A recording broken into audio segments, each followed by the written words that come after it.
Köszöntünk mindenkit, aki eljött közénk. Van egy komoly segítségem a lányom. Most ébredt, és egy kicsit nehezen regenerálódik. Úgyhogy reméljük, hogy valaki még itt van, akit nagyon várunk. Nem tudom, hogy ti látjátok-e?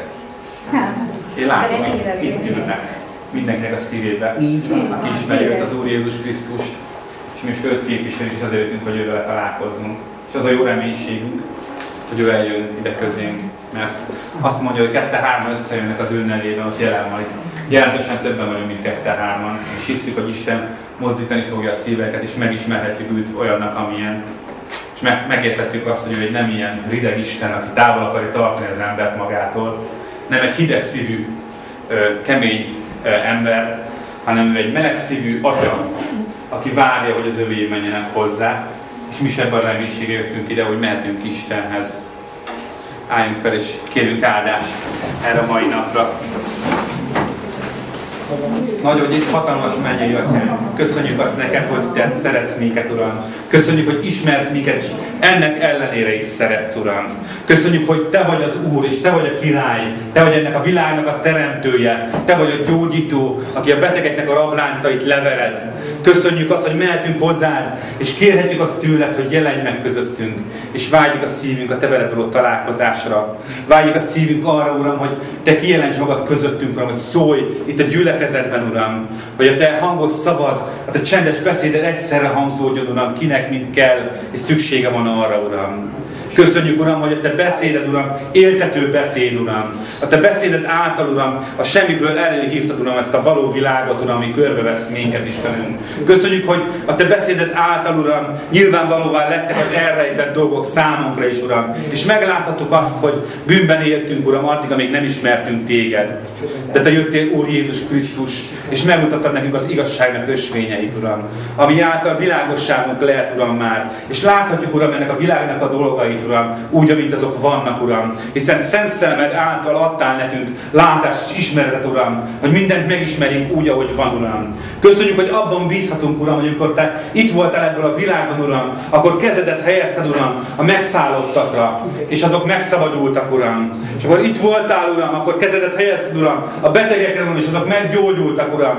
És azt mondja a te igéd, hogy te mai napig nem változtál, hanem ugyanaz maradtál. Ezért abban bízunk, Uram, hogy ezen a mai napon, Uram, járni fogsz a sorok között, Uram, és kezedet fogod helyezni azokra, Uram, akinek szükségük van gyógyulásra, Uram, és szabadulásra, Uram. De kérlek azokért is téged, Uram, akik még nem ismerik a drága szent nevedet, hogy te legyél az, Uram, aki kijelented magadat számokra, Uram. Te legyél az, Uram, aki elhívod magadhoz, Uram, azokat, akik még nem tértek meg te hozzád, és azok, Uram, pedig, akik már megismertek, Uram, megerősödnek ezen a mai napon, Uram. Arra vágyunk, Uram, hogy te, mint egy kőszikla, Uram, legyél itt közöttünk, Uram, mert szeretnék ezt a mai alkalmat rád építeni, Uram. Te rád alapozni, Uram, mert tudjuk, Uram, hogy ez a világban, Uram, minden instabil, Uram, minden elmozdul, Uram, és már minden úgy tűnik, Uram, hogy elveszik, Uram, amiben az ember bízik, Uram.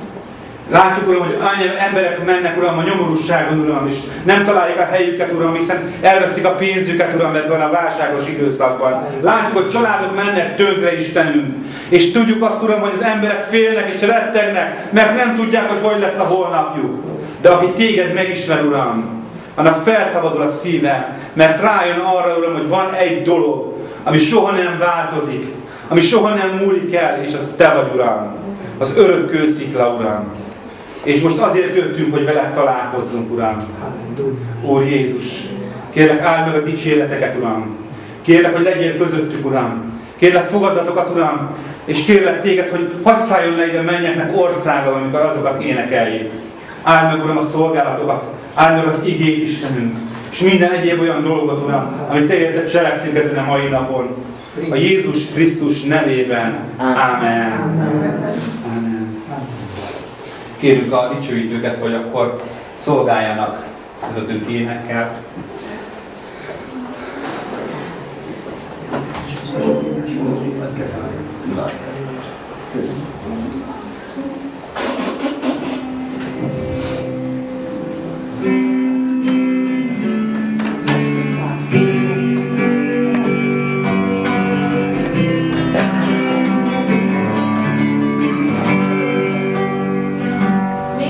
amikor még semmi nem létezett. Nemzetek, népek, királyok és bölcsek, nem volt még ember és földi élet sem, de akkor már szerettél engem. Hatalmak jöttek és tűntek el, de hogy család mindet senki nem tehet. A földnek kincsen nem élhet fel velem, és senki másé nem lesz már szívem. Eljöttél, feláldoztad magad, szenvedtél azért, hogy célt mutass helyettem. Meghaltál, hogy éljek, és ezért követlek bárhová. Mikor még semmi nem létezett, nemzetek, népek, királyok és bölcsek, nem volt még ember és földi élet sem, de akkor már szerettél engem. Hatalmak jöttek és tűntek el, de hogy csodák minden senki nem tehet. A földnek kincsen nem élnek fel velem, és senki másé nem lesz már szívem. Eljöttél, feláldoztad magad, szenvedtél azért, hogy célt mutass helyettem. Meghaltál, hogy éljek, és ezért követlek bárhová.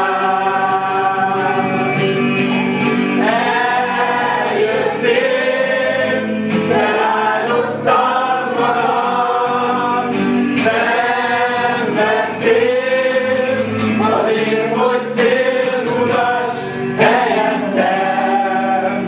Meghaltál, hogy éljek, és ezért követlek bárhová.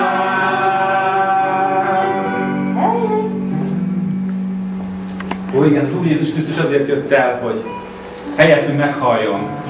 Ott hagyta a mennyei magaslatokat, és eljött erre a földre, hogy mindenki helyett meghalljon, mert minden embernek szüksége van az ő áldozatára, hiszen ő nélküle elvesztünk volna.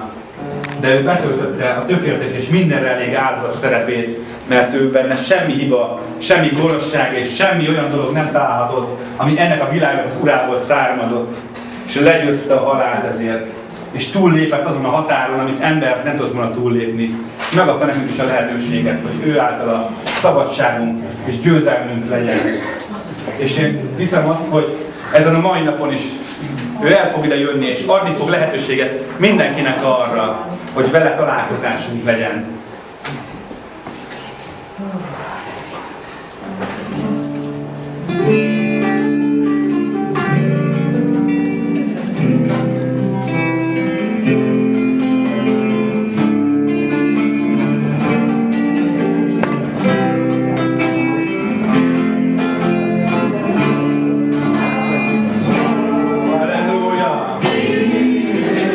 Jézus életen fog.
szerint ő nem kőtemplomokban lakozik, és nem szobrokban akarja megtestesíteni magát, hanem az ő népében. Az az ő terve, hogy olyan emberek legyenek ő mellette, akik megmutatják mindenkinek, hogy ő valóban létező Isten. Ő neki az a terve, hogy te legyél az ő temploma. És ha vágyod elhagyni a bűneidet, akkor meg is fogja cselekedni ezt, hogy téged templommá tesz. Szebbi, mint bármelyik bazilikát, amíg csak Budapesten vagy bárhol máshol találhatók a világon. Mert ő fogja fölviszteni szívünket az ő szent szellem által.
Azt hiszem, hogy akik megismerték az Úr erejét, azok mind tudnák mondani, hogy milyen erő van Jézus vérében. Talán furcsa azoknak, akik ezt a szót hallják, hogy milyen erő lehet valami vérben.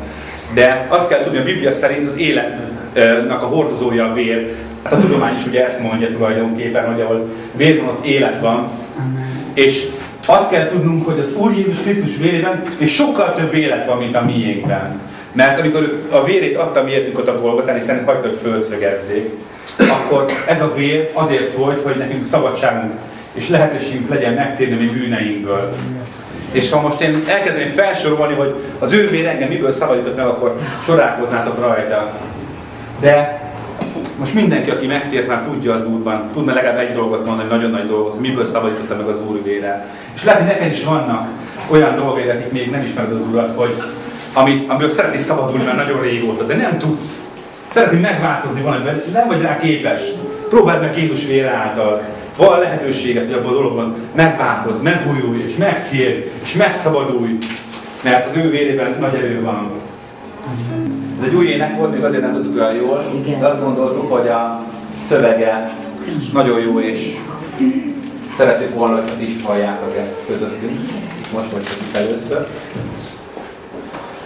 még egy éneket akar énekelni. Ezt a mielőtt. Nem tudjuk meggyőzni.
Mennyei Istenünk, édesatyánk, hozzájövünk ezen a mai napon, hogy áldást merítessünk.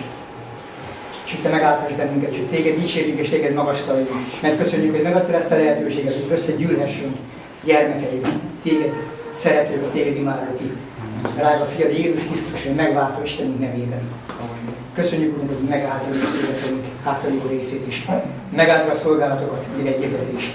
Tudsz hozzánk szólni áldott, drága jó szent szellemed által és a beszélő által. Istenünk, segíts meg a mi szíveinket két videó a talajra. Mag jó földbe úrosson. ahol bőtermést terem, bőtermést hoz. És ebből épülhessünk egymás hite által, örömünk teljes lehessen egymás által. Köszönjük Istennek, hogy így lehetünk együtt, egy akarattal. Úr Jézus Krisztus nevében. Amen. Amen. Kérlek, hogy üljetek le.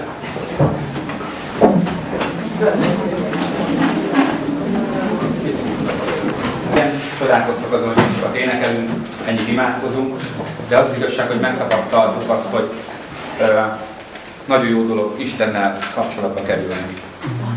És tudjuk azt, hogy ennek két alapvető formája van, amivel személyesen megtehetjük ezt talán. Az egyik az dicsőítés, az Istennek való éneklés, a másik pedig az imádkozás. Hát nyilván van más lehetőség is, amikor olvasjuk az igét esetleg, vagy hallgatjuk az igéhirdetést, akkor is tud Isten hozzánk szólni. De mi minden formáját szeretnénk gyakorolni annak, ami az Istenhez való közelkerülésnek egyetlen egy lehetősége is. És ezekre olyan szolgálatok is vannak köztünk, például, hogy van, aki verset mond, vagy esetleg bizonyságot hoz közénk, vagy bármi más egyéb dolgot, amit Isten szívére helyezett. Ezért kérném azokat, akik esetleg gyülekezetből szívükre van helyezve valamilyen szolgálat, hogy ezt most hozzák el nekünk, hiszen ez olyan egy kicsit valahol, mint amikor egymásnak osztoztak az ajándékot, mi kaptunk Istentől. Mert amit mi kapunk Istentől, az nem csak nekünk szól, hanem az egész gyülekezetnek a javára van. Ez a fantasztikusságban az egész kereszténységben, hogy a dolgok, amiket mi kapunk, az másoknak is szólnak, és másokat is építenek, így hogy egymást építjük tulajdonképpen. Tehát hiába vannak mondjuk lelkipásztorok, vagy dicsőítésvezetők, vagy más egyéb szolgálatok, amik a gyülekezetben vannak, ez nem azt jelenti, hogy valaki nagyobb vagy jobb a másiknál, hanem egyszerűen ezt a feladatot kapta Istentől. És Isten akkor boldog, és mi is akkor vagyunk boldogok, mert te is akkor leszel boldog, hogyha azon a helyen állsz, amit Isten adott neked számodra. És tudom, hogy itt vannak, akik hozott közünk verset, az a szolgálata például Anetkának, hogy folyamatosan verseket hoz, aztán Eszter nővér is gyönyörű verseket szokott nekünk hozni, Lavis bizonyságokat szokott mondani, Józsinak gyönyörű szolgálatai vannak, és áldott szolgálatai vannak, és nagyon és énekelni is fog, úgyhogy azt mondom, hogy a bősi zavarában vagyunk, de akinek nagyon örülünk ma, az a Kolnár Csabi testvérünk, aki az igét hozta számunkra, hiszen ez olyan, mint a kenyeret adott volna. Egy olyan helyre, ahol tulajdonképpen egy lagzi van. Hiszen minden nap egy várunk, egy lagzit, egy mennyegzőt, az, hogy eljön az Úr, igaz? Keresztények számára minden nap öröm lenni, főleg a vasárnap. Úgyhogy kérlek, akkor Anetta kezded el bátran ezeket a szolgálatos sorozatokat, aztán az Esztert kérném meg majd, hogy...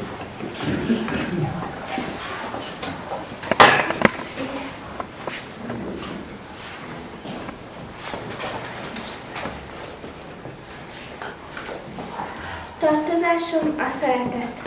Uram, te önként szerettél, mint aki más nem is tehet, de nekem már jó szerint is tartozásom a szeretet. Felelőtlen kezembe sem nem érezhetem le, nem ereszthetem le kezem, hiszen Jézus áron vett meg, nem az enyém az életem. Uram, te előbb szerettél, s kivontál égből a fényre, úgy tartozom szeretni én, mint egy gyertya csomkigépbe. Köszönjük szépen. Biztonságot is előtte kell mondjak. Eszter, ami a szíveden van. Most jutottál eszembe az Úr, ha ismertek, akik a gyülekezetből itt vannak, tudjátok, hogy 2 hónapja nem láttalak benneteket. Kórházban is voltam közben, és csodálatos az Úr, mert mindent az Úrét használni akarja, ami készek vagyunk arra. Olyan szobában voltam, ahol mindenkit ugye megoperáltak, és az Úr a szívemre helyezte, hogy szeressek és szolgáljak imával, és azzal, hogy az ő szeretetét tovább tudjam adni. Bibliát is odaadtam az egyik nőnek, megnyitották a szívüket előttem. Olyan jó az, amikor csak egyszerűen ott vagyunk valahol, és az Úr szeretetét próbáljuk átadni. És azt mondta az egyik is fiatalasszony, hogy valami világosságot látott a szobában, tehát ott volt az Úr velünk, és nyitott ajtókat arra, hogy szolgáljunk. És erre vágyni kell, hogy bárhol járunk, az Úr szeretetét vigyük, hisz arra van legnagyobb szükség az emberek között. És most egy verset, hogy helyezett a szívembe az Úr most. Pár lépés volna csak. Ott álltam, én is nyomorultam, Bénán ki tudja mióta Betesda tavánál. A napok jöttek, s elmentek felettem, én a múltat, jövőt, mindent eltemettem. Csak húltak hangtalan egymásra a napok, gyűltek, egyre gyűltek a sánták, a vapok. Nem tudtam honnan, s miért sok beteg, megátkoztam, mint Jobb ezt a rossz életet. Miért van így, kérdeztem szüntelen, de elnyelt a hangom a végtelen. Nem kaptam vigaszt, jó szót, sem mosolyt, egy felém hajló mozdulatot sem, az sem volt. A lüktető élet nagy vérkeringésemmel kidobott magából, vagy talán mégsem, hisz fölöttem is úgy vagyok a nap, ha éjszaka van ezernyi csillag. Még lelkem a gyötrő mélységeket járta, megtanultam jól, nagyon-nagyon fájva. Az én szenvedésem a mások próbája. Nem számoltam hányan, nem is vették észre. Pár lépés volna, csak segíteni kéne, hogy eljussak a tó gyógyító vizébe. Végül én sajnáltam az elrohanókat és a rá nem érőket, a lótófutókat. Nem lehet ez másképp, ők igazán vakok, hogy nem veszik észre, hogy nyomorult vagyok. Sokszor a templomba siettek nagyon, megköszönni, van pénz, egészség és vagyon. Hálát adtak, érte, hogy szép ez az élet, visszafelé szemük még rám sem téved. Egyszer jött valaki,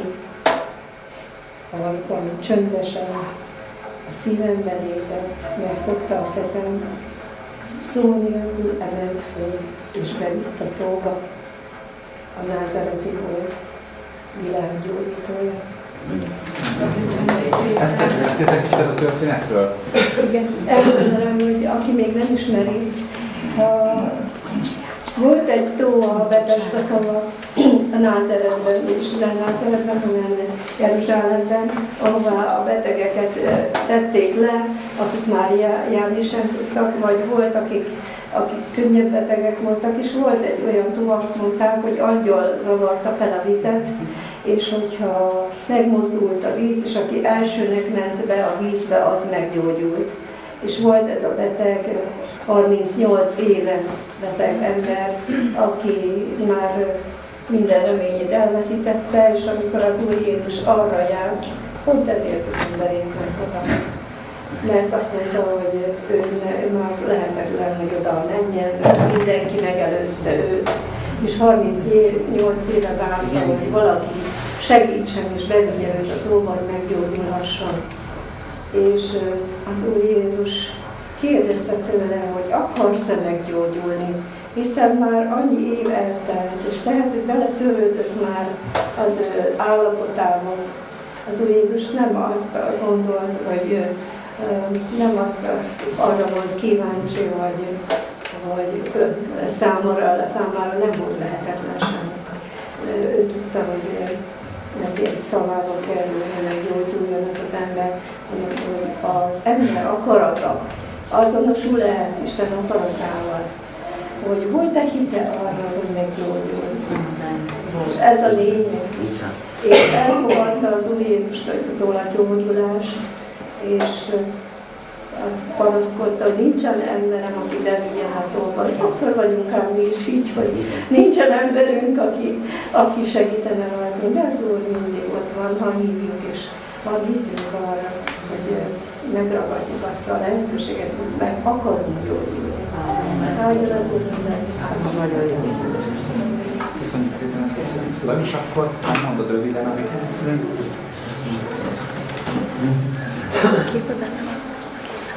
Kedves testvérem, arra szeretnék egy pár szót szólni, bizonyságot tenni az Úr munkájáról, hogy amit a Balázs testvérünk imában is mondott, hogy aki hisz a Úrban, hisz a Krisztusban, a mi Úrunkban, annak nem kell félni, rettegni a holnaptól, a jövőtől, mert bizony a mai világban pénz az Úr, általában mindenek fölött, tehát az Úr előtt nincs pénz. Miért is mondom ezeket? Amióta az Urat követem, 2003-ban merészeztem be, én is úgy voltam, hogy sőt, a múlt évben is úgy voltam, hogy kezdett kopni a pénzem, gondoltam, hogy veszek a kölcsönt, és akkor majd minden meg lesz oldva. Gondoltam, hogy 200 000-et a tavaszig kihúzzam, mivel át se szakmám, akkor már indulnak a munkák. Tehát az Úr nem úgy gondolta. Nem adtak egy vasat se. Sőt, még a kocsi is kifogyott a benzin belőle, úgyhogy az Úr nem is engedett még az OTP-t se, hogy elmenjen. Megállított. A fiam hozott benzint, azt utána most már nincs idő, már bezár. És akkor ezt csak azért hozom előre, és utána rájöttem én, hogy az Úr másképpen akar vezetni.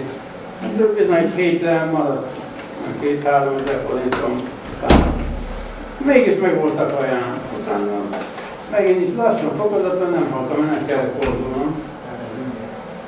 És most az idén az Úr nem kegyelmes, mert gondot is ellovunk, még ha az ember nem is figyel oda. Hát nem azt mondom, hogy hitetlen az ember, de azért csak benne van az ember, hogy Úr, most nem lesz egy vasam sem, hogy hát ezt fizetni, azt fizetni, azt fizetni, akkor miből fogok én megélni? És eljött olyan pillanatok, hogy először a Kálmán testvérem, öcsém, minden vasárnap elhívnak ebédre.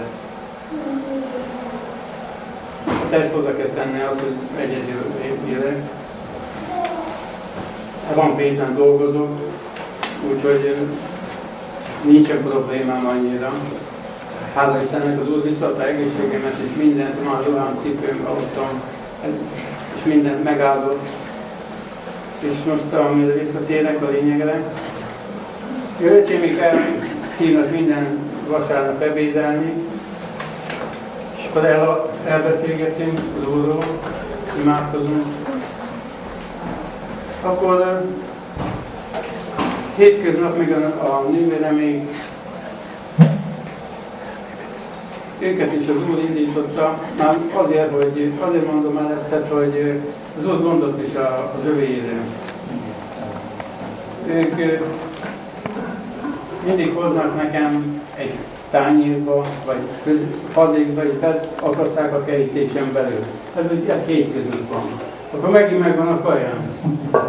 Most múlt héten pedig, akkor pedig a szomszédasszonyom, hát látta, hogy dolgozok, otthon, azok meg megint hozott még palacsintát, éhes voltam. Azok utána meg a másik szomszédom az meg adott töltött káposztát.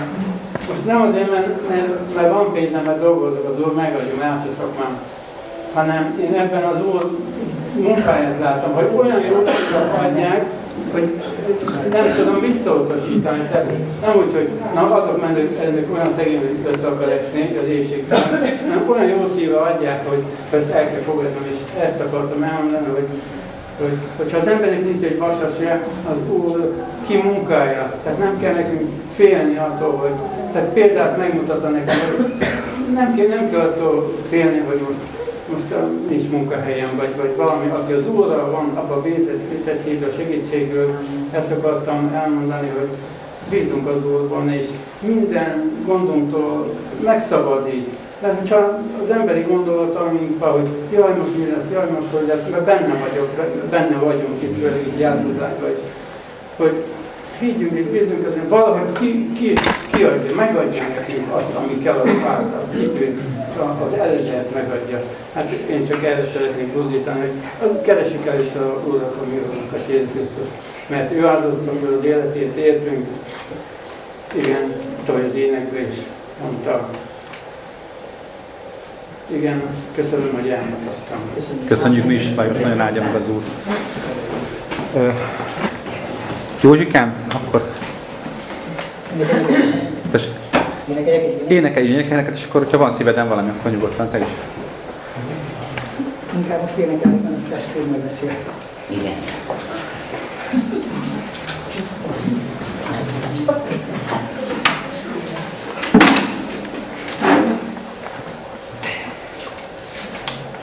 Testvérek, elmondom, miről szól az ének, jó? Mert Jó.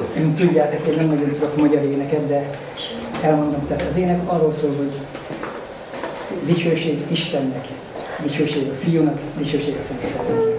Ez a három egy. És el fog jönni az idő, amikor nem lesz több fájdalom, nem lesz gyász, nem lesz könnyű. Csak boldogság, és Isten minden gyermeke együtt fog énekelni, amikor meglátják az ő hatalmas királyokat eljönni. Erről szól az ének.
Nem tudom, hogy valakinek valami szívén még valami. Melinda, láttam, hogy röviden szeretne valami. Nem szeretném, most úgy gondolom, hogy olyan jeles alkalom lesz, hogy inkább tudom. Jó. Oké.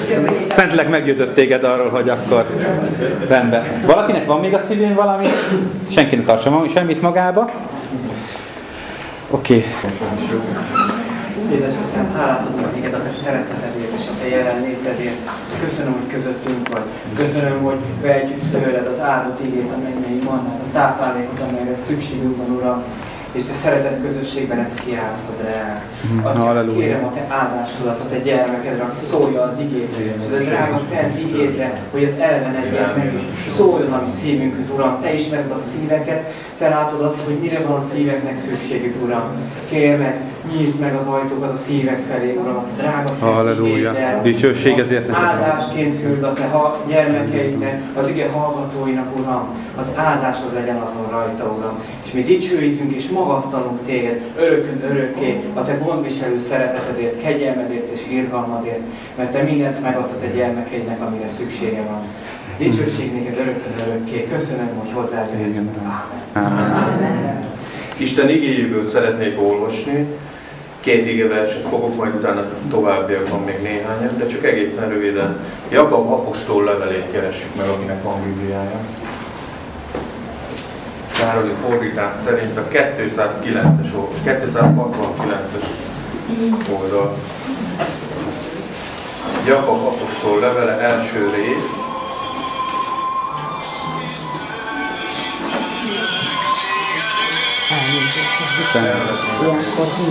A 21. versről majd. Hallgatunk közben egy kis dicsőítést is. Halleluja!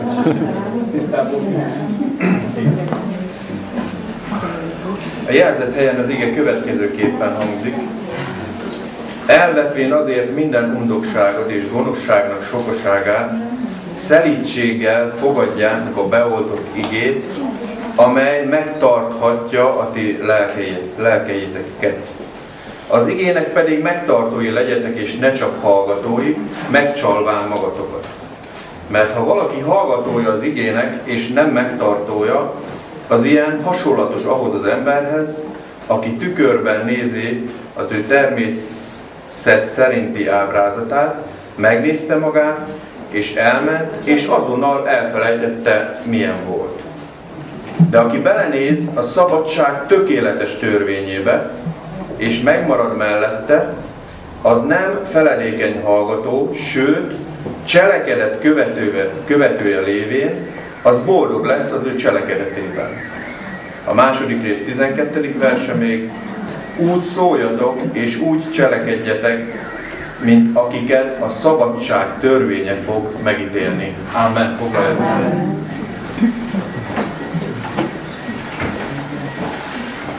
Hát nagyon sok szeretettel üdvözöllek benneteket. Ha nem zavar, akkor inkább ideálok, szeretnék közelebb lenni hozzátok. Boldog a szívem. Mikor jöttem és megöleltük egymást, olyan otthon éreztem magam, és emlékszek, amikor itt voltam közöttetek, akkor jelen volt Jézus Krisztus is, és ez nekem nagyon fontos. Nem csak az fontos, hogy egymással legyen közösségünk, hanem közösségünk legyen Istennel. Mikor testvérem énekelte az éneket, egy szót sem értettem belőle. És mégis tudtam, hogy kiről szól, és tudtam azt, hogy az én megváltómnak, az én királyomnak beszél. Amikor ezt az igét, főleg az első verseket felolvastam, nekünk embereknek, nem tudom, sőt, még a keresztény embereknek is egy picit úgy megrándul a gondolat, a szíve, hogy már megint arról akartok beszélni, hogy mit kell, és hogyan és milyen módon kell élnünk, és szabályokat. Ugye 2011-ben ebben a liberális, szabadelvűséges, vagy szabad gondolkodású világban talán nekünk, de azért valljuk be őszintén, tényleg így van? Én legalábbis így vagyok. Sajnos a társadalom ezt adja nekünk, vagy ezt diktálja, vagy a televízió, a rádió minden erről beszél, hogy valósíts meg magad, neked nem mondja meg senki, hogy legyen, és igaz, hogy így van ez? Erről beszélnek, és ezt akarjuk mi is keresni. Majd érdekes dologról szeretnék nektek beszélni, és hiszem azt, hogy mindannyiunknak üzenete lesz ebben. Azoknak is, akik Jézus Krisztussal közösségben élünk, és azoknak is, akik keresik az igazságot, keresik az ő életüknek a boldogságát. Azt mondja a 25. verse, hogy aki belenéz a szabadság tökéletes törvényébe. Ez ilyen ellentétes gondolat, nem? Első hallásra? Hát hogy lehet az, hogy szabadság meg törvény együtt? Hogy szabadság is, meg törvény is. Elmész az iskolába, akár vagy még már az óvodába is, én a gyerekeimről tudom, hogy úgy viseltetnek felém, hogy ők nekem nem mondja meg senki. Én szabad akarok lenni. De én hadd csináljam azt, amit én szeretnék. És ez így van. De én szeretnék nektek egy, úgy mondja Isten igéje, hogy kiváltképpen való utat megmutatni, amely a szabadsághoz vezet el, az igazi, valódi szabadsághoz. Meg kell, hogy valljam nektek őszintén, hogy egészen gyerekkorom óta, ugyanúgy, mint ti, mi mindannyian, keressük a szabadságot, az életünknek a szabadságát és a boldogságát. Igaz, hogy szeretnénk úgy élni, hogy ne legyenek korlátok, hogy ne legyenek akadályok a mi élet, igaz? De most valljuk be, hogy így van, igaz? Mindjárt a szolgálatom elején szeretném hangsúlyozni, hogy nem azért jöttem el, és hiszem, hogy Balázs sem azért szokott eljönni ide közétek, és szólni hozzátok, mert valami okosat tudok. Vagy hogy mai nyelven fogalmazok, hogy tudom a frankót. Hogy én most valamit elő akarok nektek adni, hogy én valami felől olyan tudományra vagy ismeretre jutottam, hogy ezt most el akarom nektek mondani. Egy érdekes gondolat jutott az eszembe, amikor ültem ott a helyemen, hogy ez nem egy pártgyűlés. Tudjátok, itt nem az a fontos, hogy a mi jelentőségünk tudata erősödjék. Vagy nem az a fontos, hogy itt többen legyünk ezen a helyen. Én hiszem, hogy ha Balázs otthon maradna az ő lakásában, köszönjük szépen jól érezné magát. Igazán, hogy így van? Így van? Nem, mert nem az Úr akarata. Okay. Majd másik kérdés. De köszönjük szépen, mi jól vagyunk, és ez a jó, és ez a boldogság, ami átjárja a mi életünket, ez motiválja, ez munkálja azt a gondolatot, hogy eljöjjünk ide. De miért mondom ezt? Miért fontos ezt megjegyezni? Itt ma, ezen a helyen te vagy a fontos. Érted? Itt most rólad van szó. Itt nem én vagyok a fontos, hogy tudok valamit, és mindenféleképpen el szeretném neked mondani. Nekem nem az a fontos, hogy engem hallgass meg, hanem te vagy a fontos. Akkor én arra szeretnélek kérni téged, hogy ha rólad van szó, akkor válaszolj. Hogyha kérdezek, vagy ha Isten lelke, vagy Isten igéje kérdez téged, akkor válaszolj. De hogyan? Őszintén válaszolj. Itt nem kell mit kell tenni. Jó lenne, hogyha kialakulna benned az a biztonság, az a bizonyosság, mikor elmész erről a helyről, hogy van az életednek értéke, és tudod a te identitásodat, a hovatartozásodat, az életednek jövőjét, értelmét és értékét. Nagyon jó lenne, hogyha így mennétek el. Ez az én szívem vágya. Isten is ad neked egy tanácsot ma délután Jászladányban, ebben a pici gyülekezetben. Igaz, hogy bárhová mész és bárkivel beszélgetsz, ha munkatársakkal is, mindenki adnak tanácsot, igaz? Mondanak véleményt. Hogy én úgy gondolom, hogy ebben az élethelyzetben, vagy én azt gondolom, hogy így és így kellene. Igaz? Fellapozod az újságot, ha nézed vagy figyeled a politikát, ők is adnak neked tanácsot, igaz? Ez így van. Van egy könyv, amit úgy hívunk, hogy Biblia, ez 2000 éve, Krisztus halála óta ad nekünk tanácsot. Beszél nekünk. Most kérdezem én, nem mondj igent vagy nemet még, ne dönts határozottan, de érdemes meghallgatni azt a tanácsot, ami 2000 éve, vagy 5000 éve a zsidókat néz. Érdemes ezt a tanácsot talán meghallgatni? Érdemes? Ezzel kapcsolatosan igaz, hogy érdemes? Ezért jöttem el, hogy azt a tanácsot, amit Isten küldött nekünk a mi életünk számára, hát akkor beszéljünk erről. Szabadságról akarunk beszélni. Mit jelent nektek a szabadság? Elmondom, hogy nekem mit jelentett valamikor. Nekem a szabadság az azt jelentett, hogy hát nem mondja meg édesapám, hogy mit csináljak. Hát majd én eldöntöm, hogy legyen jó. A szabadság az azt jelentette, hogy nem voltak akadályok, nem voltak kerítések. Én így gondoltam, hogy az jelenti nekem a szabadságot. Hogyha mindent úgy teszek és olyan módon teszek, ahogyan én szeretnék. De tudjátok, akárhogy belementem a magam vágyainak, kívánságainak kielégítésére, egy idő után mindig akadályba ütköztem. És mindig volt valami, ami akadálya volt az én életemnek. Ahhoz, hogy igazán szabadságban éljek, és az Istennek igéje beszél erről, azt mondja Jézus Krisztus, mikor találkozik a zsidókkal, János evangéliuma, vagy Jánosnak jó híre, szeretem így mondani, egy jó hír, egy evangélium, amikor találkozik a zsidókkal, akkor arról beszél, hogy ő neki van bizonsága önmagában, vagy esetlegesen úgy is fogalmazhatunk, hogy van neki meggyőződése önmagában. Mit jelent az, hogy valakinek van bizonsága önmagában, meggyőződése? Lehet, hogy 5, 6, 10, vagy 1 éve, vagy fél éve ide jársz a gyülekezetben, de az is lehet, hogy ma vagy itt először. Akkor is valami meggyőződésed kell, hogy legyen az életednek értelme és értéke felől. Igaz, hogy kell legyen valami meggyőződésünk. Hogyan lehet? Jézus Krisztus mondja erre a megoldás, és azt mondja Jézus a zsidóknak, hogy én tudom, hogy honnan jöttem, és tudom, hogy hová megyek. Hadd kérdezzem tőled személyesen, de tényleg őszintén válaszolj, bárki, aki itt vagy. Tudod-e, hogy hová mész?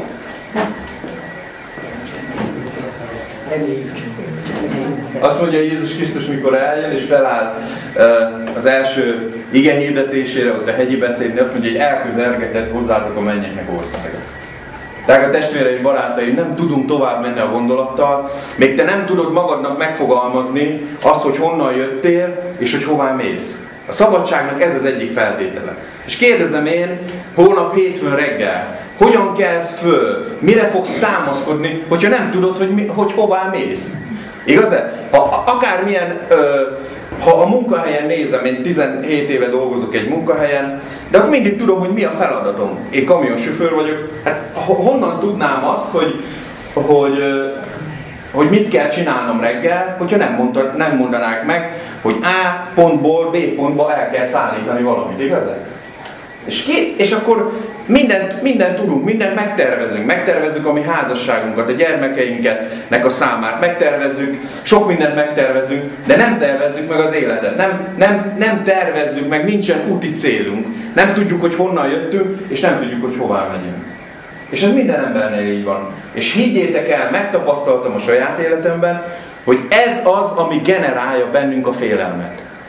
Igaz, milyen egészen hétköznapi, közel álló dologról beszélek?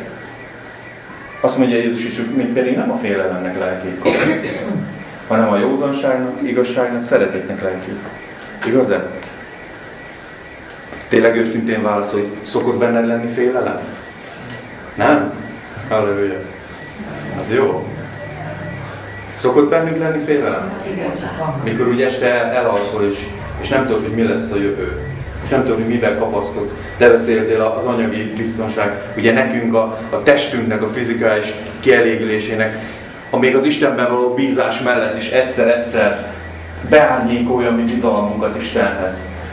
És ahhoz, hogy azt mondja Isten igéje, hogy akiben teljessé lesz a szeretet, abban megszűnik a félelem.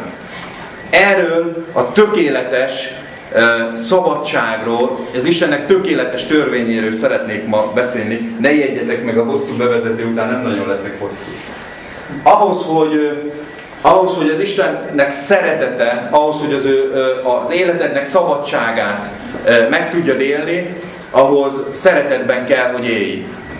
Szeretetben kell, hogy éld a te életedet. Hogyan és milyen módon tudod ezt elérni? Engedjétek meg, hogy én, de csak nagyon röviden emlékezzek arra, hogy miben voltam, hogy honnan jövök, és egy kicsit beszéljek arról, hogy hová megyek.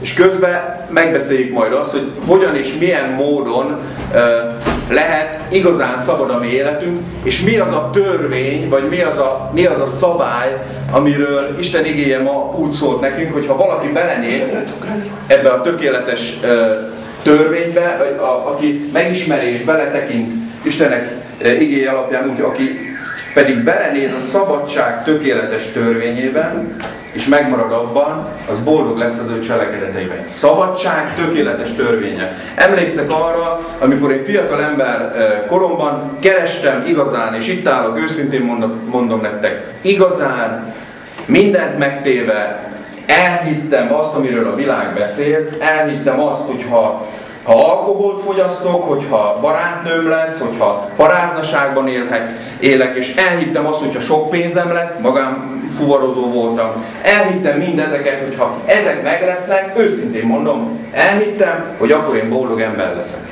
És ezeket a lehetőségeket én ezt mind megkaptam, és éltem vele. És haladtam az úton, haladtam előre, és tudjátok, hogy mi történt? Nem, hogy egyre szabadabb lettem, hanem egyre nehezebb volt az életem. Valami úgy belül. Érted, este, amikor lefeküdtem? Nem tudom, ismerős ez? Este lefeküdtél, és úgy nem tudtad megmondani. Pedig a haverok is azt mondták, meg úgy minden erről beszél, és mégsem voltam boldog, nem bírtam megnyugodni és elaludni. És ezek a lehetőségek, amik azt mondták, hogy boldog leszel, és kerestem a boldogságot, be kell, hogy valljuk őszintén, és azért mondjuk meg, mert ez tényleg így van. Adott boldogságot mennyi ideig? Egy rövid ideig. Adott boldogságot? Hát egy rövid ideig. Miért kellettek ezek?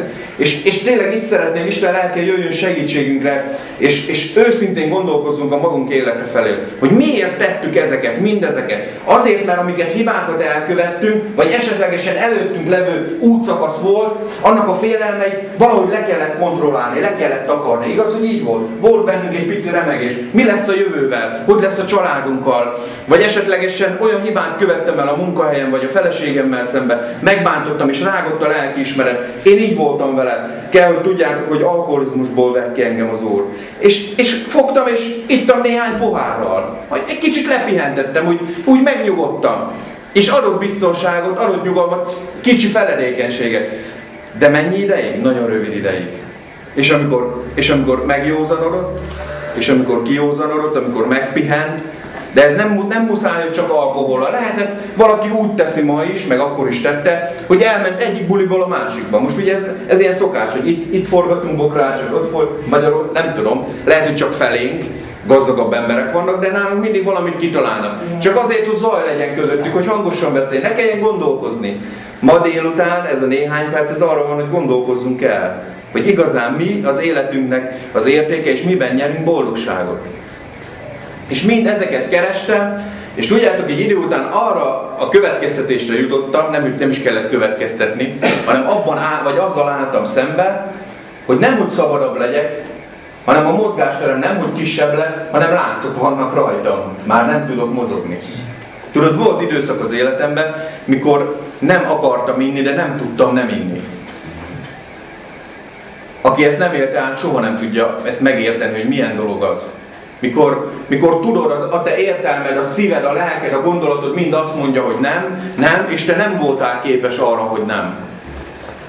Szörnyű érzés. Ezt csak azért mondtam el, hogy tudjátok azt, hogy honnan jövök. Hogy mi az, amiből Isten kimentette az én életemet, és be kell, hogy valljam, hogy akkor is őszintén a boldogságomat kerestem. Akkor is kerestem az életemnek a valódi értékét. De nem láttam az életemben olyan értéket, amely túlmutatott volna ezeken a dolgokon. És mivel, hogy ebben mentem, akkor egy idő után megcsalatkozott az én életem, oda jöttem, hogy nem hogy szabadabb legyek, hanem sokkal jobban korlátozva van az én szabadságom, mint előtte volt. Eltelt egy időszak, odáig ment a mi életünk, az én feleségemmel itt van velem, hogy az én rossz, gonosz cselekedeteim, az alkohol és a paráznaságok, a részegségek, dobzódások, 2-3 napos csavargások nem bírta az én feleségem, és azt mondta, hogy nem bírom tovább. És elváltunk törvényesen. És elhagyott engem. Nem bírta tovább. És ő elment haza, találkozott Jézus Krisztussal, és egy ilyen átmulatott éjszaka után mentem egyszer haza, 160-nal elrepültem személyautóval, és jó összetörtem magam, és amikor feküdtem az ágyamon egyszer 1 év után, vagy 9 hónap után, az elválásunk után, kinyitom a szemem, és ott áll feleségem az ágynak a lábánál. És azt mondom, hát de jó, milyen jóképű srác vagyok, csak visszajött hozzám az asszony. Tudod, ez volt az első gondolatom. És még 2,5 évig éltünk együtt úgy, hogy én tettem ugyanúgy az életemet, mint előtte. Nem változott semmi. Kicsit felépültem, ápolt, mindjárt visszajött egy néhány hét után, segítkezett, ugye sokáig, vagy 2 hónapig voltam betegállományban. És tudjátok, hogy mi történt? Egyetlen egy változás volt az életünkben, az, hogy onnantól kezdve bármit tettem, akkor nem bántott engem. És nem veszekedett velem. Egyetlen egy szót nem szólt hozzám. Nem beszélt. Szólt hozzám, mint mi se történt volna. Csak azt mondta, hogy mikor hazajöttem mondjuk 2 napos részegségből, akkor ha délelőtt felkeltem, akkor hozott egy vizes törőköt a homokomra. És elkezdtem ezen gondolkozni, hogy lehet ez? Honnan van ennek az asszonynak ereje? Hogy előtte mindig csak beszélt, meg mond, ugye férfi szóval, hogy pampogott, csak mindig mondta. És most meg nem mondja. Eljárt a gyülekezetbe, de engem nem hívott. Tudjátok, eltelt 2 év, és az a szeretet, amit felém, az én személyem felém, az irányú, egy idő után idegesített. Hát mondom, legalább már valamit szóljon be. Vagy egy kicsit veszekedjünk már, vagy valami, na, hát legyen már, hát hogy, hát most másfél nap után jövök haza, meg 3 nap után, az még akkor se szól be semmit, hát legalább már mondjunk valamit. Erős dohányos voltam, és ahogy ezek a cselekmények voltak az életemben, ugye azóta ismerem Isten igéjét, Péter apostol írja, hogy ti feleségek úgy éljetek, hogy a ti férjeitek igen nélkül is, a ti cselekedetetek által megnyeri az igazságot. És most így tett velem szemben. És kiálltam a fűzfalán cigarettázni, és így felnéztem az égre, és azt mondtam, Isten, hogyha létezel, hogyha vagy, akkor nekem nem papok mondják meg nem emberek. Mondom, hogy te olyan nagy valaki vagy, akkor nekem jelents ki magad személyesen. Tudjátok, akkor még nem láttam a nyalokat. De Isten leszállt, és abban a pillanatban az én életemet átitatta az ő szeretetével. Tudjátok, az, hogy te szeretetben tudj élni, hogy szabadságban tudj élni, először el kell fogadni az Isten szeretetét. Ha van itt olyan személy ezen a helyen, aki még nem fogadta be az Isten szeretetét, akkor én kérlek téged, könyörök, ha életednek értékét és értelmét akarod élni, akkor az első lépés az, hogy szabad legyél, el kell fogadni a szeretetet. Isten azt mondja a szőlőtökének példázatában, hogy én ti bennetek, és ti pedig én bennem. De ahhoz, hogy én tudjak az én életemnek értékét valódiképpen élni, ahhoz Istennel közösségbe kell, hogy lépjek. És abban a pillanatban olyan szeretet gyulladt a szívembe. Ma is ez hozott ide. És minden egyes alkalommal, amikor kiállok az emberek elé, olyan tehetetlennek érzem magam, Isten segítsége nélkül. Nem tudok nektek, nem tudom elmagyarázni nektek szavakkal és tettekkel. Azt mondja Pál apostol, ez egy kibeszélhetetlen, elmondhatatlan ajándék, amit Isten adott nekünk embereknek. Tudod, ott álltam, olyan mocsokba, olyan bűnbe és olyan szennyesen, és nem lett volna ember kiskörösön, aki azt mondta volna, hogy értelmes élete van ennek a Csabának, hogy visszajött az ő felesége, és még annak ellenére is így csinálja. De volt valaki, aki azt mondta, hogy van értelme még. Én még kegyelmes vagyok hozzá, én még megérintem ezt az embert.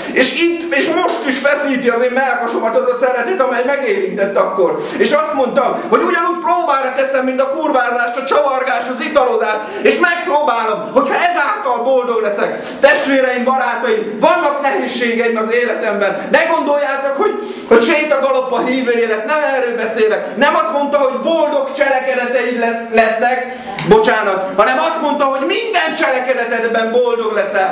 Tudod, hogy nyomorúság, és tudod, hogy nehézség vesz körül. Tudod, hogy nehéz anyagi helyzetek és gazdasági helyzetek vesznek körül. De minden én cselekedetemben azóta boldog vagyok. Gyere, nézz az én arcomba! Tekints az én tekintetemben, boldog embernek látsz engem? Kérdezlek én téged. De tudod, hogy miért? Mert először befogadtam az Isten szeretetét. És azt mondtam, drága Jézus Krisztus, gyere az én szívemben. Amit Isten felajánlott nekem a keresztfában 2000 évvel ezelőtt, az nem kopott meg, az nem lett kevesebb, az ma is ugyanolyan értékű. Jézus Krisztus vére minden bűnt eltörölt, amit eddig elvégeztél, amiben most vagy. Isten kész szabadítást és szabadulást biztosítani a te számodra.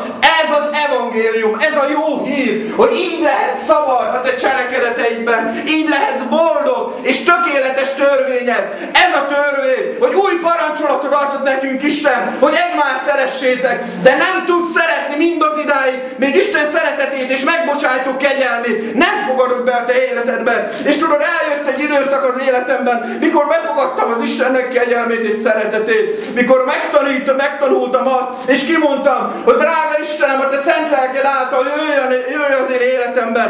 Mert amikor megkaptam a szeretetet Istentől, akkor hála gyulladt az én szívemben. Igaz, hogy nektek is van? Mindannyiunknak van hála. Mert Isten az ő fiát adta nekik, úgy szeretett bennünket. És amikor felgyulladt ez a hála, akkor azt mondtam, Istenem, én is akarok tudni szeretni.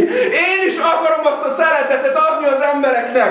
És Isten szent lelke beleköltözött az én életemben. Már nem csak én voltam Jézus Krisztusban, nekem jogosultságom lett bemenni a kárpiton belőle, és Istennel közösségben lenni, mert Jézus Krisztus meghalt értem, és előttem bement már, és közösségem van Istennel. De én azt akartam, Uram, amíg itt élek a földön, akkor te is jöjj, hogy én is tudjak szeretni. És amikor Isten megadta ezt, most már boldog az én életem. Tudod, már nem csak szeretve vagyok, hanem szeretni is tudok. Ez csodálatos. És így van szabadsága az embernek. Akarjátok ti is ezt, testvéreim, barátaim? Szeretnétek ezzel a szeretettel élni, amelyet Isten adott neked? Neked is szól Isten igéje. Aki ott vagy, ki áldjon meg téged az Úr, gyere be hozzá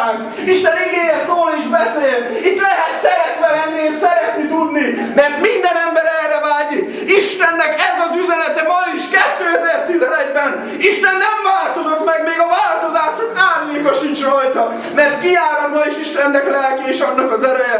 Tudod, ebben nyered meg a te szabadságodat, ezáltal nyered meg a te életednek értelmét és értékét. Nincsen más, mert nem is adatott más név ezen a földön, csak egyedül Jézus Krisztusnak neve, amely boldoggá teszi az életedet. Itt áll előtted egy olyan ember, akkor valódiképpen akarta és megpróbálta a másikat. Hazugság, megkötözöttségbe és balgatag utakba visz bennünket, de nem. Istennek van egy igaz ígérete, és milyen csodálatos. Gondolj el, beszéltem hangosan, nagy szavakkal, de gondolkozz el csendesen te magad belül.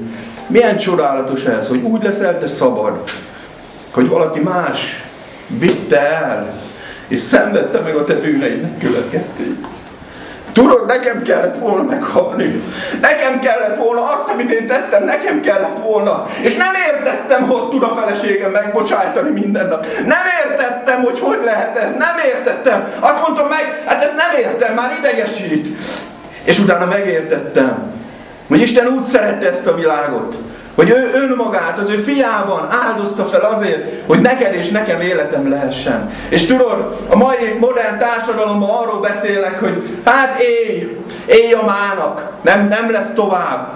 Igaz, erről beszélnek, onnan még nem jött vissza senki. Igaz, hogy erről beszélnek. De amikor te csendben vagy otthon a te magányodban, és éjszaka, amikor felébredsz, akkor te isteni gondolattal vagy. Amikor azt gondolod, hogy tudod te azt, hogy az, ami bennem van, az az értelem, az a bölcsesség, az a szellemi igazság, az az Istennel való közösség, az nem 70 évig él. És itt van az, amire el szerettem volna mutatni, hogy kell, hogy tudjad, kell, hogy meggyőződésed legyen, belső bizonyosságod, hogy neked örök életed van, hogy van a halál után élet. Erről nem szerettek ma a keresztények beszélni. De kérdezem, hát hová megyünk? Nem az Istennel való közösségben megyünk?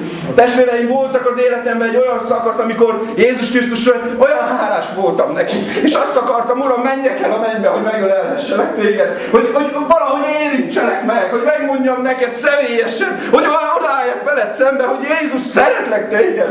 Szeretlek azért, mert meghaltál. Akartam, minden áron szerettem volna. És amikor otthon imádkoztam, akkor azt mondja nekem a lélek belül, Csaba, meg akarsz engem ölelni? Tényleg, igazán? Mondom, Uram, meg. Tudod, hogy őszinte vagyok. Tudod, hogy nagyon szeretlek téged, és meg akarlak ölelni. Tudod, hogy mit mondod csendesen? Hogyha engem meg akarsz ölelni, menj, és öleld meg az embereket. Hogyha engem akarsz szeretni, akkor menj és szeresd az embereket. És azóta már nem akarok elköltözni. Már azóta úgy gondolkodom, hogy nem tudom, 30, 25, max talán 40 évet még élek, de milyen kevés idő ez, hogy minden nap tudok szeretni. Minden nap állnak elém emberek, igaz? A munkahelyemen, bárhol a társadalomban. És ránézek, és azt mondom, hogy szeret téged az Isten. Ha nem mondhatom neki, akkor oda megyek és megérintem. És hogy mondjam el az evangéliumot, ha nem úgy, hogyha megölellek téged. Emlékszem, mikor ide érkeztem, igaz? Hogy mondjam el jobban? Hogy mondjam, és beszéljek arról, amiről nem lehet beszélni. Azt mondja, kibeszélhetetlen, nem elmondhatatlan. Hogyha érzed, ami itt van, akkor fogad be ezt a szívedben. De Isten igéje ma figyelmeztetett valamire bennünket.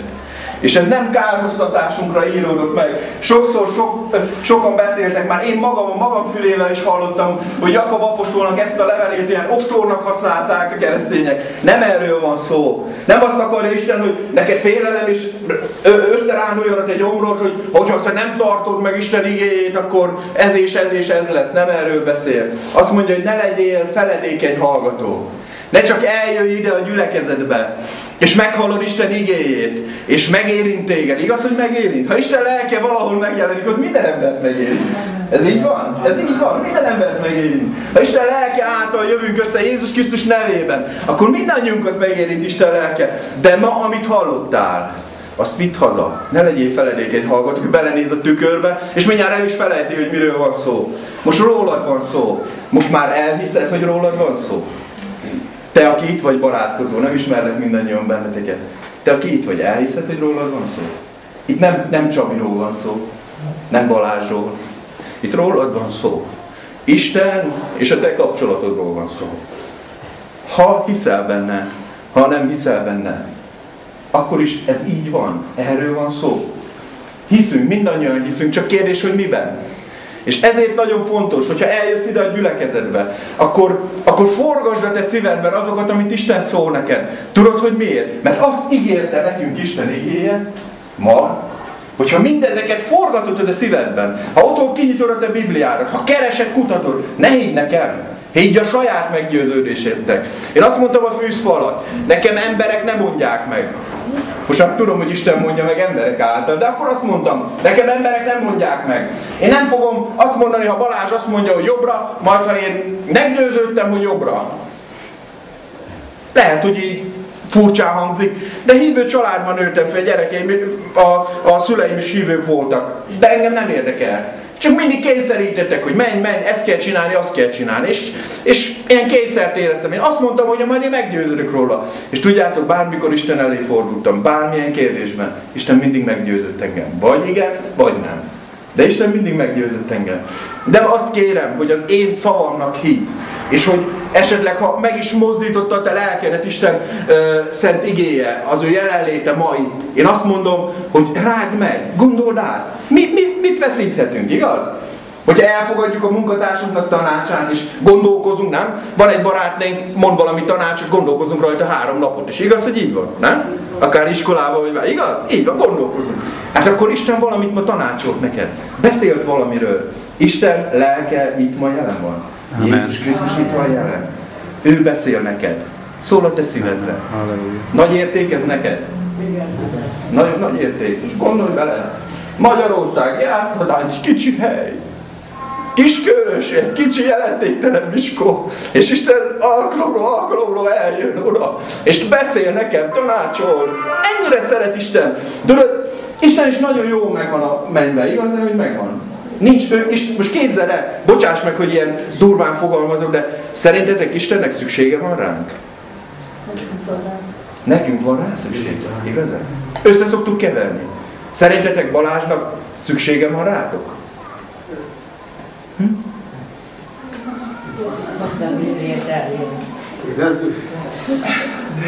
Az ő szolgálatának jelentőségéért szükség van, igen.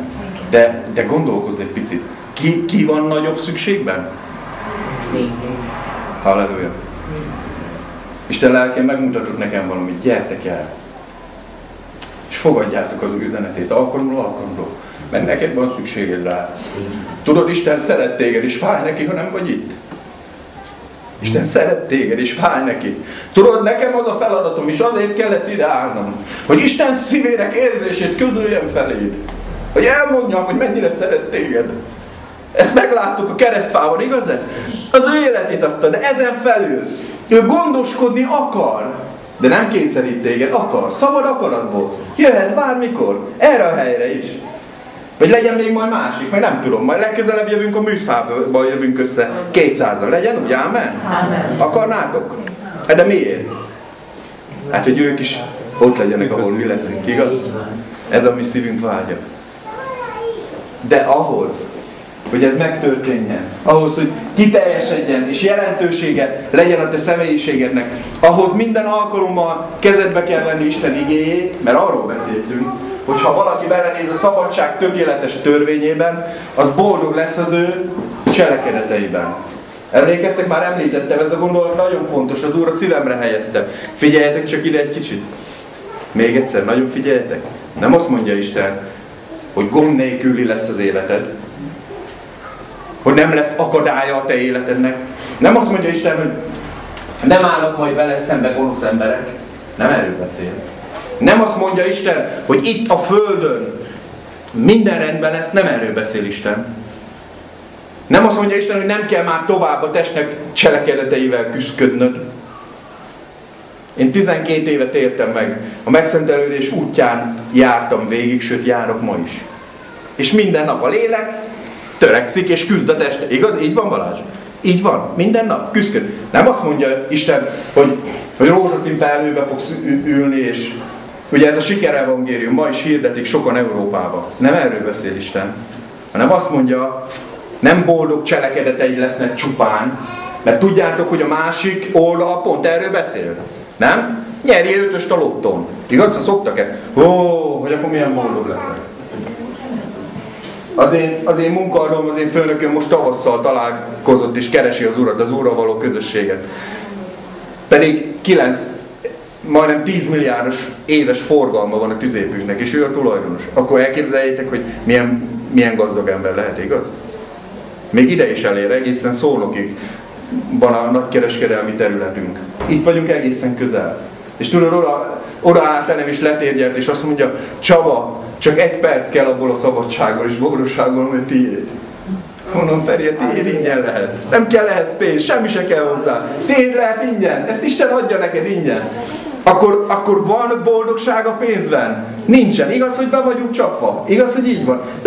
Pedig nézd meg, most gondolkozz el, csukd be a szemed, és gondolkozz el. Minden arról beszél, hogy igen, boldog cselekedeteid lesznek csak boldog leszel, csak boldog, minden erről beszél. Lesz egy szép feleséged, és csak boldog leszel. Hazugság. Nem igaz. Azt mondja Isten igéje, itt ma, és ezt üzeni nekünk, hogy minden cselekedetedben, amikor dolgozol, nem szeretünk dolgozni, én szeretek egyébként, mert van lehetőség. Amikor dolgozol, amikor a gyermekedet neveled, amikor a szomszédoddal vitatkozol, vagy esetleg ő van nehézséggel, vagy nehezteléssel veled, nem szokott ilyen lenni nálunk, hál' Isten, hogy nagyon jó szomszédjaink vannak. Amikor a munkatársaddal szemben nézeteltérésed van, Isten ma azt üzeni neked, akkor is boldog leszel a te cselekedeteidben. Tudod, hogy miért? Mert Istennel közösségben élsz, és a valódi életet érted. Szeretetben vagy, és szeretetet adsz. Na, így tudsz igazán boldog lenni a te cselekedeteidben. Hogyha minden helyzetben, és minden körülményben, vagy minden körülmények között ebben az igazságban élsz. Az első, hogy tudod, hogy örök életed van megváltott ember, vagy megbékéltél az Istennel. És, ami nagyon csodálatos dolog, hogy már tudok jót cselekedni. Istennek 2 ajándéka van, nem olyan régen beszéltem erről, csak tényleg megemlítem hálaadó alkalmával. Az első ajándéka Jézus Krisztus, hogy helyettes áldozatként jelent meg, és bement előttünk, mint egy helyet készítve, ugye a kárpit fölétől az aljáig ketté repett, és most már van lehetőségünk bemenni az Istennel való közösségre, ez a legnagyobb ajándék, igaz? Erről beszél Pál apostol. De amikor Jézus Krisztus elmegy, azt mondja a tanítványoknak, hogy nem hagylak benneteket árvákul, azt mondja, hanem vesztek erőt, minek utána eljön a Szentlélek ti reátok. Testvéreim, nekünk Isten adott még egy ajándékot. Mikor Jézus Krisztus elment, azt mondja, hogy minden emberre, az utolsó időkben minden emberre kitöltetik a Szentlélek.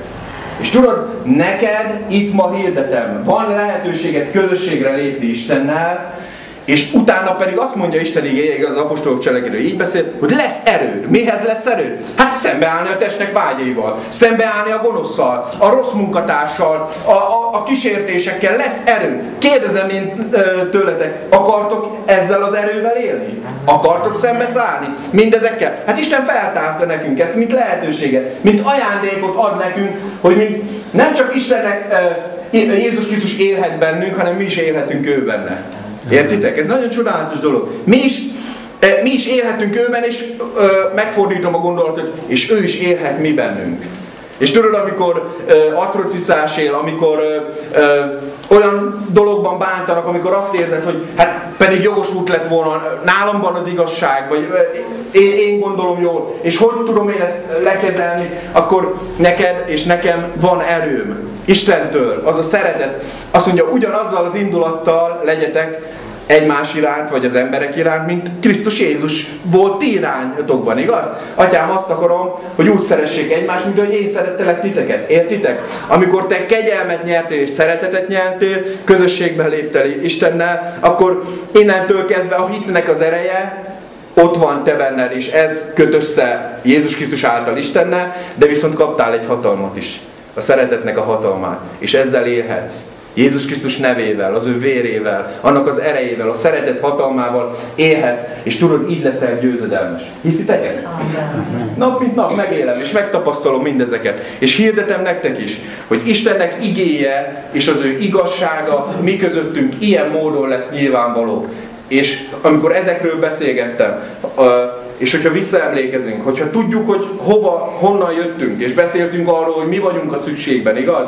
Tudjuk azt, hogy miben vagyunk, Isten kegyelmében vagyunk, és hogyha tudjuk azt, hogy hová megyünk, és megszűnik bennünk a félelem, akkor leszünk igazán szabadok. Higgyétek el, hogy ez így van. És ez a szabadság fogja eltölteni a mi életünket. Én köszönöm az Úrnak, és köszönöm nektek is, hogy megállhattam az ő kegyelmében, Istennek dicsőségére, és a ti épülésetekre szólhattam. Köszönöm, hogy meghallgattatok. Amen.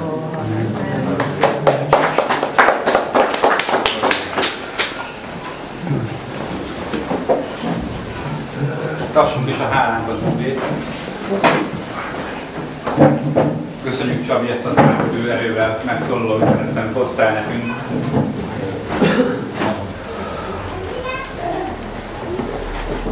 Nehéz megszólalni egy ilyen szolgálat után, szóval nincs is rá szükség. Mi lenne, hogyha megpróbálnánk beszélgetni ezzel az Istennel, akiről Csabi beszél? Van lehetőségünk rá. Ez az imádság. Tudjátok, az imádság az nem egy egyoldalú dolog.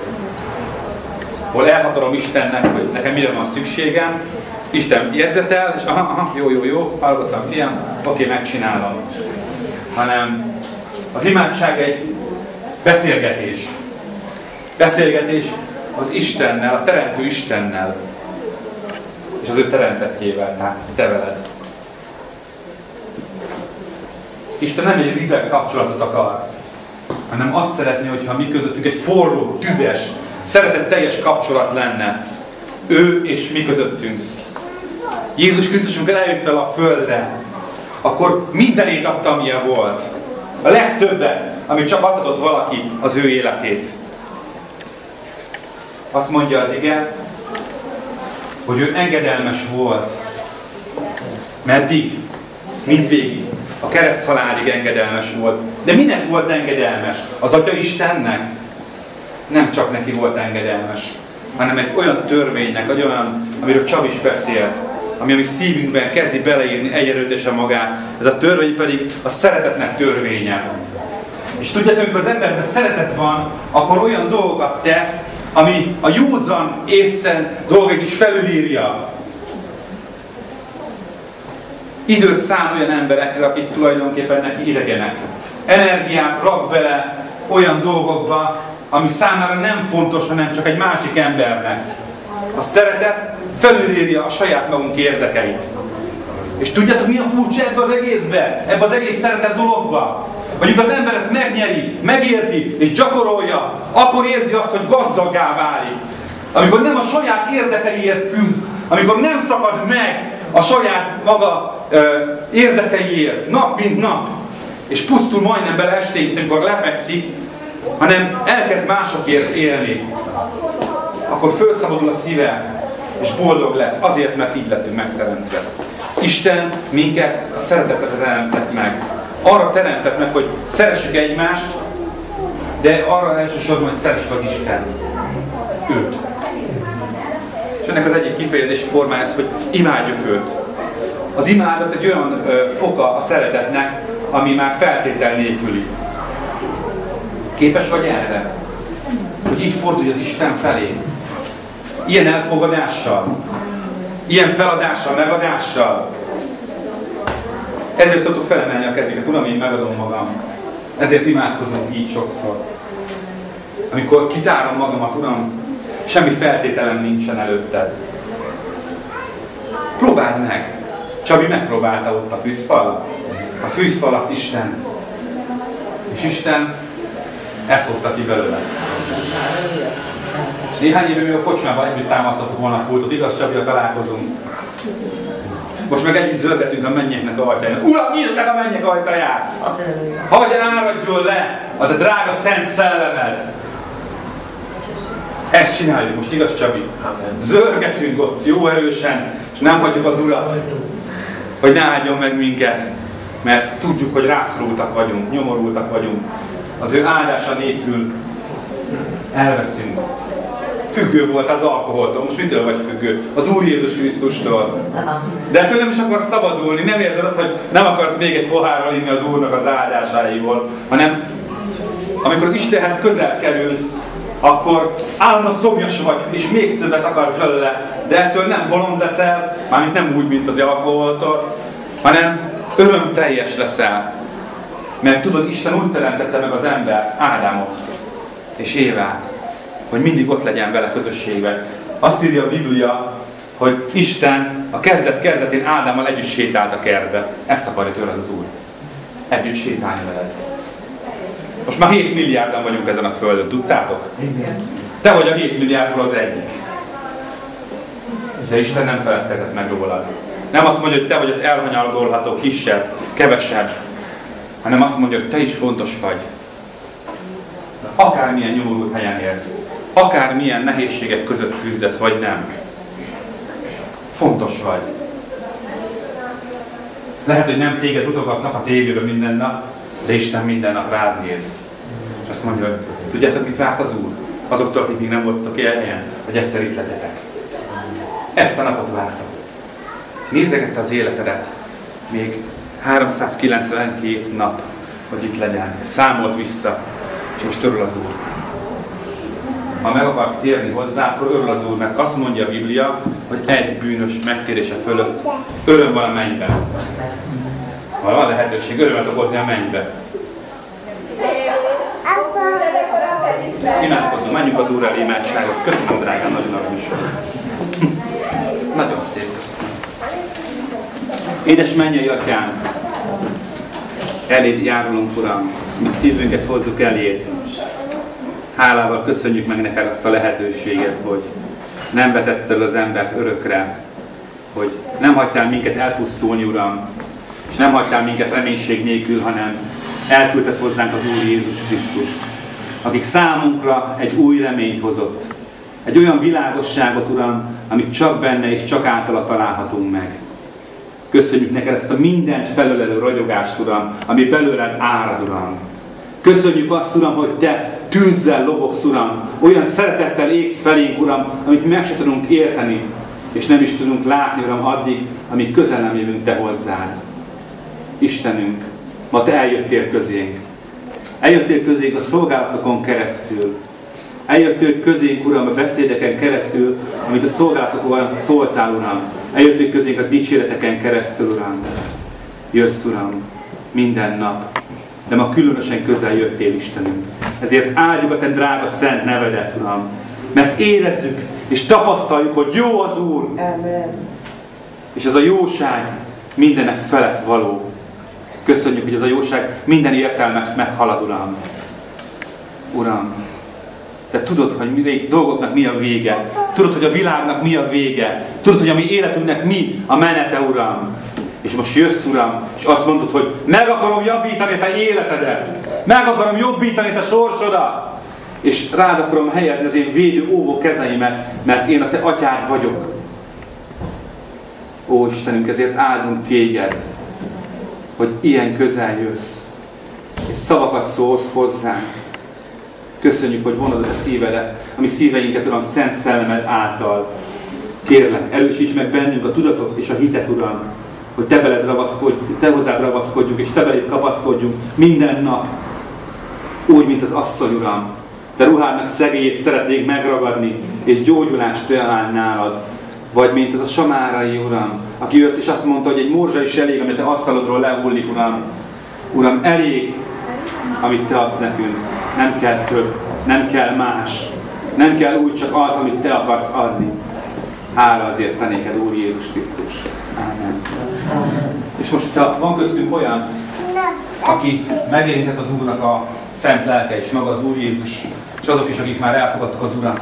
Menjünk az Úrral, és tegyünk egy megvallást Istenen, közösen. Csak az, aki hiszi ezt, az mondja utána. Nem akarok senkire semmit rákényszeríteni. Saját akaratokból tegyétek ezt a megvallást, ha egyetértetek vele. Mennyei édes Atyám! Hálás a mi szívünk! Neked az Úr Jézus Krisztusért!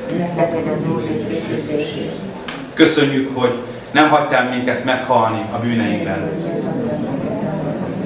hanem őt küldted el, hogy meghalljunk minden vétkünkért és gonoszságunkért.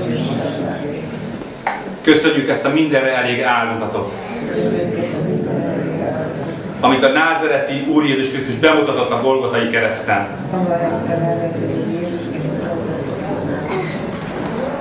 Kérünk téged, válassz el minket minden bűnünktől,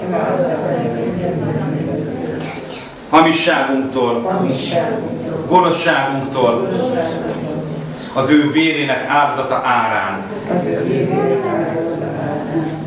Tudjuk azt, hogy akit te megszentelsz,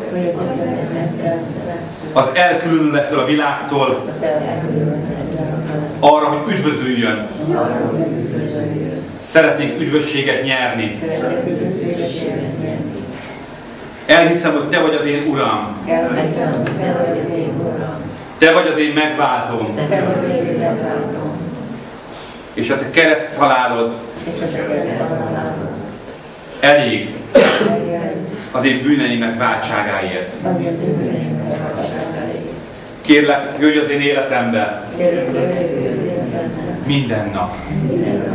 Szólj hozzám, vezess engem, és újítsd meg velem a te szövetségedet.